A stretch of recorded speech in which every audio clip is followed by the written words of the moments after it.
9 sobre cheque. Esta ley viene a regular, a conocer lo que es la violación a la ley de cheque, es decir, cuando una persona gira un cheque sin las previsiones de fondos suficientes o sin los fondos suficientes.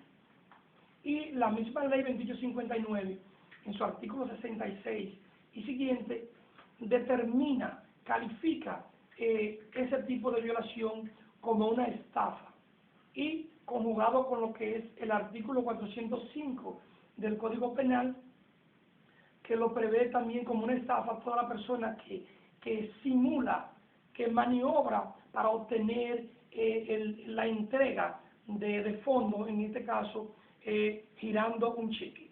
Anteriormente, antes de la modificación de la ley 2859, el girar un cheque le era prohibido el otorgamiento de la libertad, de una garantía económica para obtener su libertad.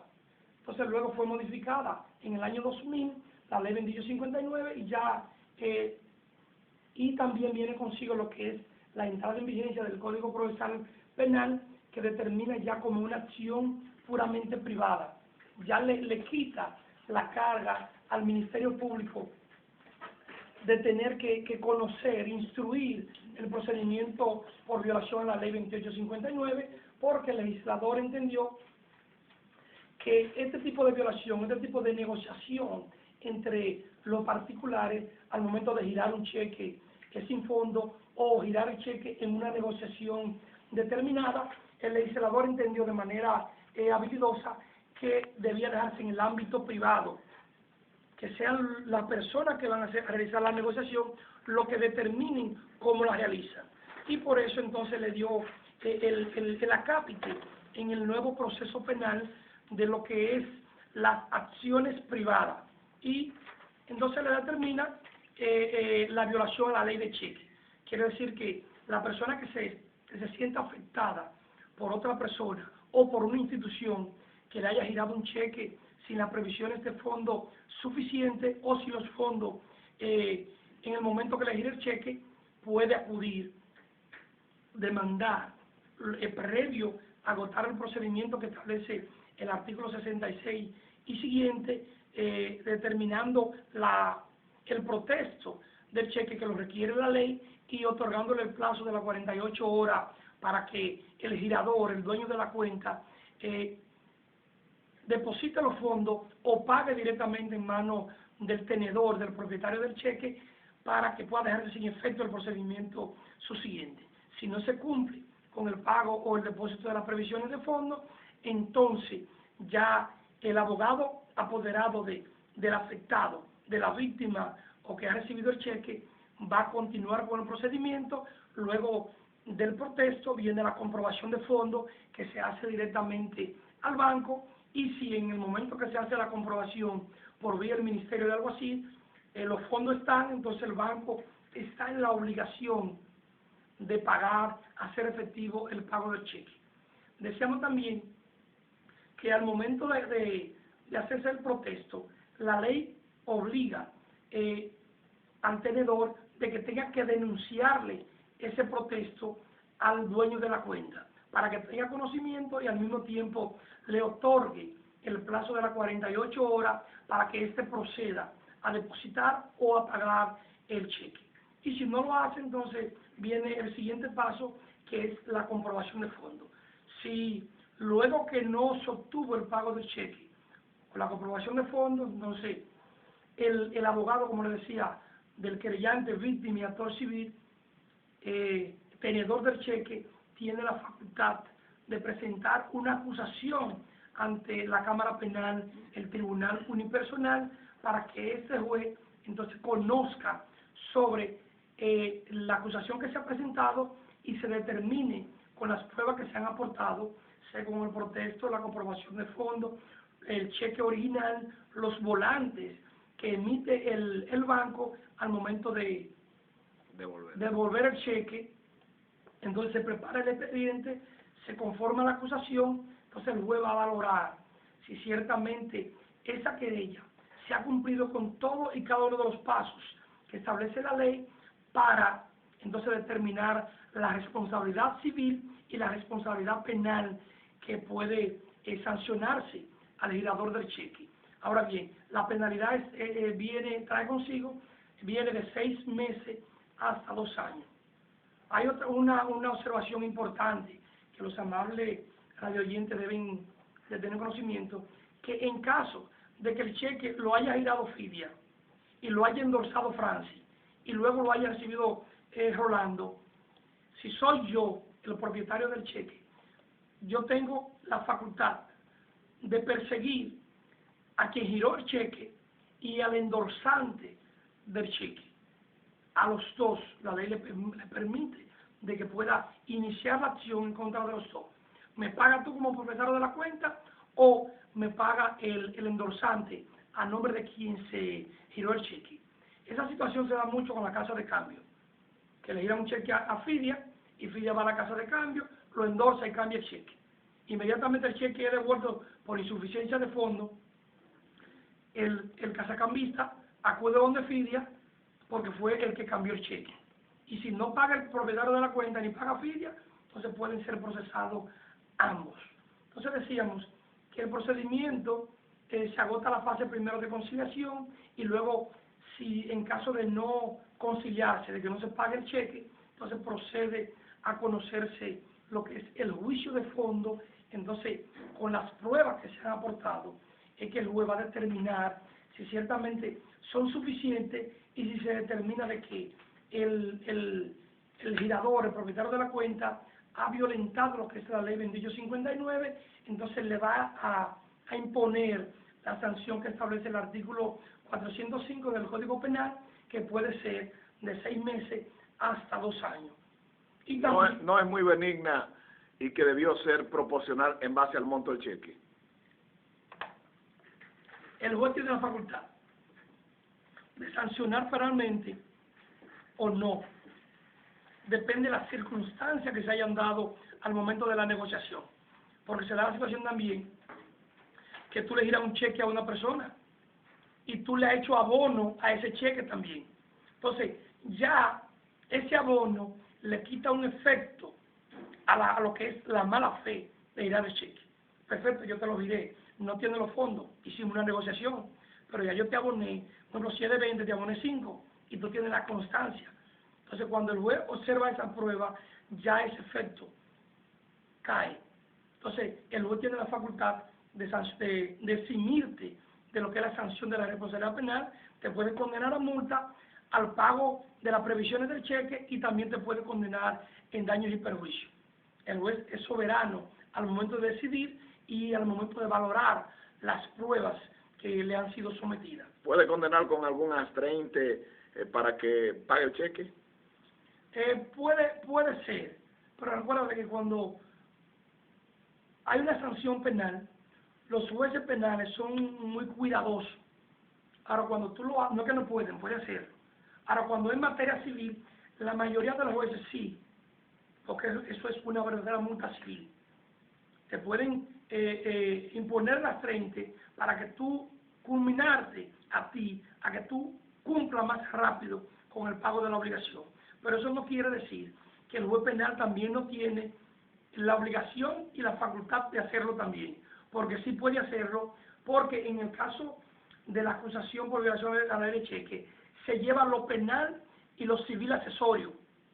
Entonces quiere decir que el juez también de lo civil te puede imponer las 30, te puede imponer multa, daños y perjuicios, incluso en la fase preparatoria te puede imponer hasta la inscripción de hipoteca judicial provisional y tomar medidas conservatorias también sobre los bienes del deudor para preservarle los intereses y el cobro del crédito del acreedor al momento de que culmine el proceso. El juez puede hacerlo. Nosotros los abogados no somos muy dados en la fase preparatoria de solicitarle al juez las medidas conservatorias.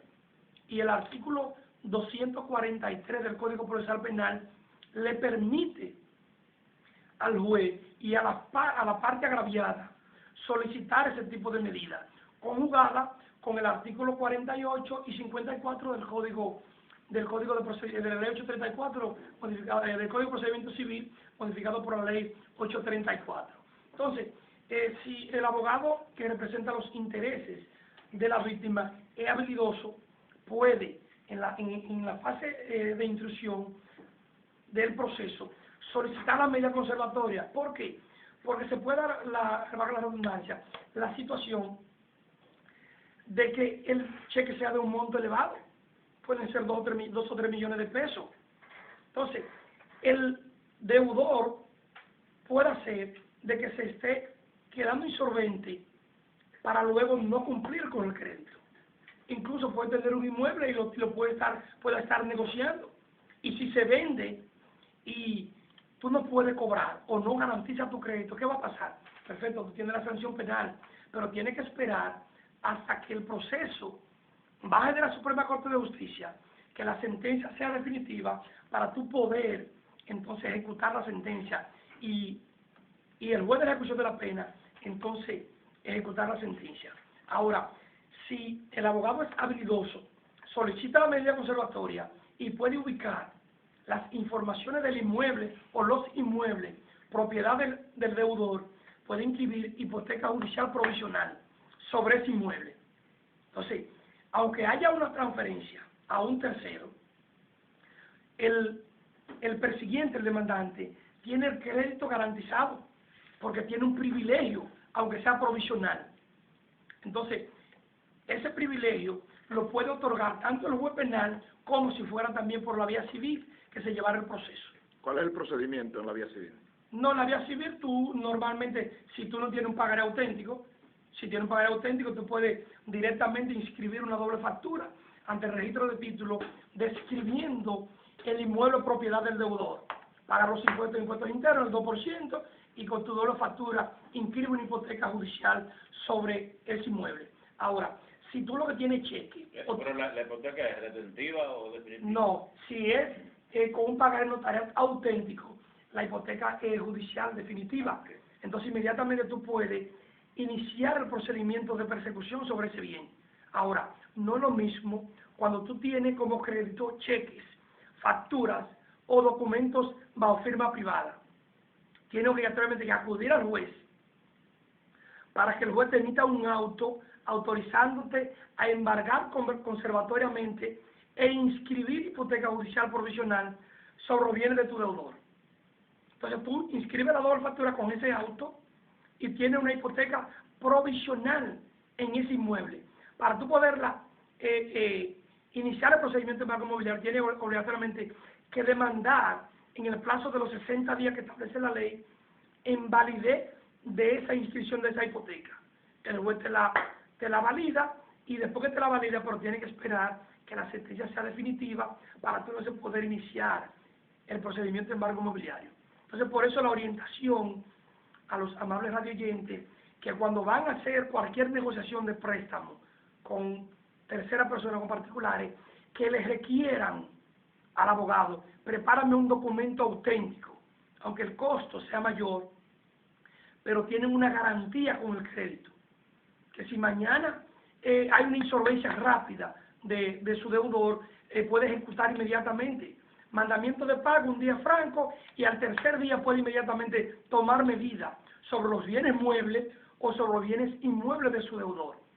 Ahora, eso es si tiene la previsión de que se le instrumente un pagaré auténtico, que es lo que le va a garantizar a él como acreedor de que su crédito no corra riesgo ni se pueda perder en el futuro. ¿En ambas vías están abiertas o abiertos los mismos recursos? Como te decía, si es en la vía penal, tú tienes un plazo de 10 días para recurrir en apelación. El procedimiento penal normalmente es un poquito más rápido, más expedito. Ahora, en la Cámara Civil, por el cúmulo de expedientes que tiene principalmente nuestro distrito judicial, se puede dilatar un poquito más. El procedimiento es el mismo, lo único que la apelación en materia civil son 30 días y en materia penal son 10 días, tanto el recurso de apelación como el recurso de casación. Y viceversa, si en materia civil, 30 días para apelar y 30 días también para recurrir en casación, porque ya la ley de casación fue objeto de modificación recientemente y solamente se mantiene el plazo de los dos meses cuando son sentencias en materia de divorcio. Entonces, por eso decíamos y le reiteramos a los amables radio oyentes que todo el que vaya a hacer una negociación, que le requiera a su abogado, que le instrumente actos auténticos. No importa que tenga que pagar algo más al notario que lo instrumente, pero usted tiene una garantía de que su crédito no va a correr ningún riesgo al momento de usted ejecutarlo y va a tener economía en el tiempo y economía de recursos. Plazo para el protesto de cheque después de emitido. La ley establece un plazo de 60 días por la vía penal. Ahora, por la vía civil, tú tienes el plazo abierto.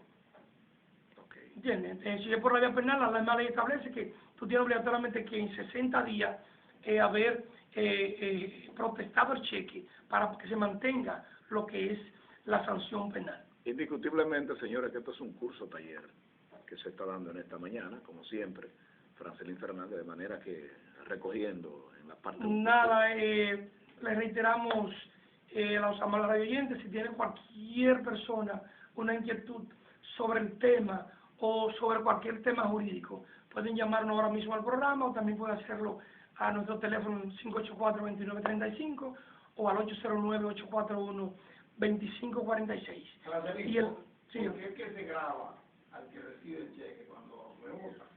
Le cobran 150 pesos al que lo deposita. no 300, ¿verdad? 150 al que emite el cheque. 300 cada uno. 300 le están cobrando ahora. A cada uno. Ahora. Sí, pero ¿por qué al que lo deposita? Al que lo deposita, ¿por qué? El banco, son normativas del banco. Produce un movimiento de trabajo con tu cuenta. El banco tiene, todos los bancos tienen esa modalidad. Tú sabes que la superintendencia del banco es el órgano regulador que debiera velar por los intereses de los clientes. Lamentablemente no lo hacen, los bancos ellos mismos resolutan, preparan sus disposiciones y solamente no la aplican y nos venden el servicio. Entonces ahora son 600 pesos. Si te le cobran 300 al emisor. Sí, y a receta. Y a receta. Sí, se lo cobran. Wow. Pero lo que los amables radiantes lo que tienen que hacer es tratar de no incurrir, aunque sabemos que la situación está un poquito difícil, no incurrir en la violación a lo que es la ley de cheque. Ahora quizá hay un poquito menos de presión, porque anteriormente la libertad bajo fianza no le era permitida, pero ahora sí. Pero también los comerciantes se han cuidado mucho que casi no están recibiendo los cheques como una garantía de una negociación. Anteriormente cualquier persona te dirá un cheque de 500, 1 millón de pesos y te lo recibían sin ningún tipo de inconveniente. En los momentos actuales, si tú no tienes la suficiente solvencia moral y económica, lamentablemente no están haciendo ese tipo de negociación. Bueno, y en el caso que se reciba va a depender del consentimiento, la buena fe de las partes. Siempre se presume que es de mala fe si el cheque es girado sin previsiones de fondo. Bueno. Que esos son uno de los elementos que tipifica tanto la ley 2859 como el mismo artículo 405 del Código Penal, que determina que el girar un cheque sin previsión de fondo se presume que es de mala fe al momento de girar. Advertido todos, fíjense qué proceso de educación se ha presentado aquí en esta hora de la mañana en el programa El Desahogo. Claro está, lo hemos dicho, información y educación. Gracias, Francelín, por compartir con nosotros. El martes, si el señor lo permite, la sesión del viernes no se va a efectuar y el martes, como le dijimos al principio, vamos allá a preparar un tema un poquito más ampliado sobre la violencia de género para orientar a la población como siempre. Muchas gracias. Y hasta el martes, si el señor lo permite. Muchas gracias. Como siempre, Francelín Fernández y Francis Frías, Rolando y quien les habla Fidias, aquí en este segmento interesante, en el Desahogo, el segmento jurídico. Volvemos después de la pausa. Antes de irnos a la pausa, se vendió la empresa Astre de cable, propiedad de Cortero, se vendió a Punta Cana. ¿Cuántos cheques se vendió?